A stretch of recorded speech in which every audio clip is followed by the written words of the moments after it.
Alright, I'm not gonna bore you guys with all the same stuff that everyone else has been talking about. I'm here to answer one question, just one question only. And that is Greenland even profitable for Denmark? Why do they even have this colony? Can you even call it a colony? So last year in 2024, Denmark awarded Greenland with its annual grant. This island of about 55,000 people or so received about $500 million last year as a part of this grant, which equates to about $9,000 per citizen. Compare that to the Faroe Islands, another Danish territory, which only receives about $90 million a year from Denmark, or about $1,700 per citizen. And I'm not trying to stir up the pot here, but these Faroe Island guys seem to be getting the shorter end of the stick. You're telling me that this giant block of ice receives more than 5 times the aid for the same amount of people? Wow, it's almost like this giant block of ice, 1/5 the size of the United States, may serve a significant economic and geopolitical benefit. This grant that Greenland receives makes up about 53% of its government revenue, or about 25% of its GDP. In addition to the block grant, Denmark covers costs related to defense, law enforcement, infrastructure, and administrative expenses. These annual expenditures push Denmark's total financial support for Greenland beyond $700 million annually.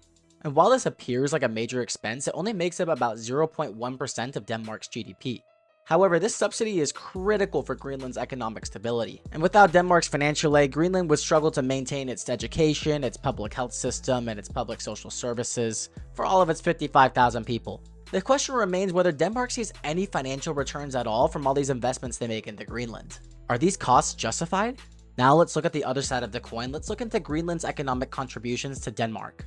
Greenland's economy relies heavily on fisheries, particularly with shrimp and halibut, and it makes up about 90% of its exports. And many of these exports go directly to Denmark, where they're processed or distributed, and they're sold at higher margins. So that means that Danish seafood companies benefit from having exclusive access to Greenland's fish stocks. And well, this creates a whole industry around the sale of fish. It creates a bunch of new activities that contribute to Denmark's GDP, like fish processing and seafood trade and export profits too. By the end of the day, even though all of these activities do contribute to Denmark's GDP, they have a bunch of other industries, and Greenland itself does not generate large-scale tax revenue for Denmark.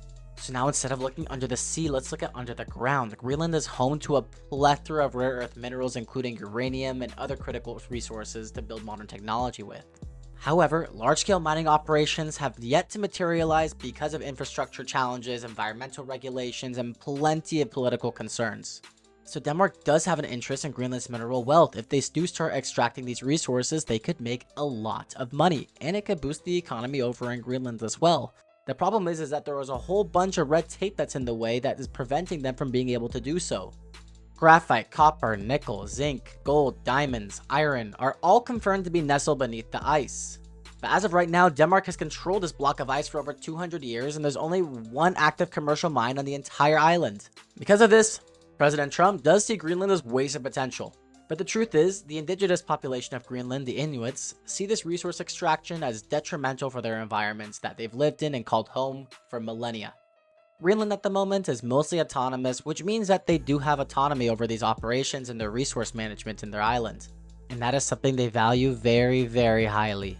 Denmark does retain a stake in Greenland's economic future through taxation and business partnerships, so if mining ever does expand, Denmark could see returns on its financial investment through direct economic engagement.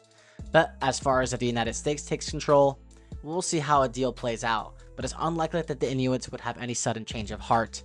So under the Arctic ice of Greenland, there's an estimated 17.5 billion barrels of oil that remains undiscovered. And on top of that, 148 trillion cubic feet of natural gas. It's not as much natural gas as Qatar has right now, which made it into the billionaire society that it is today. But there's a lot less people to have to distribute that wealth around, so they could achieve that same level of GDP per capita. And if Denmark and Greenland do successfully retrieve these resources, they could benefit humongously through taxation and business collaboration. But again, environmental concerns and Greenland's very cautious approach to large-scale extraction of its resources has slowed progress in this sector, and no significant plans to speed up this process are on the horizon. Unless, of course, unlike Danish cities, Greenland does not contribute tax revenue directly to Denmark's economy. Instead, Danish businesses operating in Greenland generate profits, they pay corporate taxes to Denmark, and create employment opportunities both in Greenland and in Denmark. Greenland's reliance on Danish imports sustains its trade relations. Greenland imports consumer goods, machinery, and fuel from Denmark, supporting Danish businesses, and in this way, Denmark recaptures a portion of its financial support through trade and business activities, though it does not fully offset the cost of the block grant. So, from a strictly financial perspective, Denmark does incur more costs than it does receive in returns from Greenland. However, Greenland provides economic and strategic advantages that go beyond just raw financial calculations. And this includes exclusive access to natural resources like Greenland's fisheries and potential mining industries that are valuable assets for Danish businesses. There's also trade and business opportunities. Greenland's dependency on Danish imports benefits Danish businesses in retail, logistics, and services. It also gives Denmark a sort of geopolitical leverage because their sovereignty over Greenland strengthens its position in Arctic policymaking and global security discussions. And lastly, there's a potential for future economic growth. If Greenland expands its natural industries, Denmark could see greater economic returns. So if Greenland were to become independent, or if the United States actually reaches a deal to purchase this icy island, Denmark would no longer bear the financial burden, but they'd also lose all of these strategic advantages that I just mentioned. If President Trump were to actually pull the trigger on initiating a purchase of Greenland, it will certainly not be easy.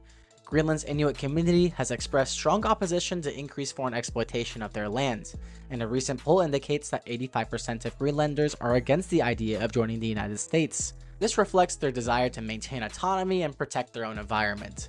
Environmental concerns are of utmost concern among the Inuits, who rely on Greenland's natural landscapes for their traditional lifestyle. Past mining and oil extraction endeavors have often resulted in ecological degradation, leaving behind abandoned sites and pollution. This history has led to skepticism towards large-scale industrial projects, especially those driven by external countries. If you made it this far, thanks for watching, everybody. If you want to see some more economic videos, some more finance videos, I'm going to be having these every week or couple of weeks. Until next time.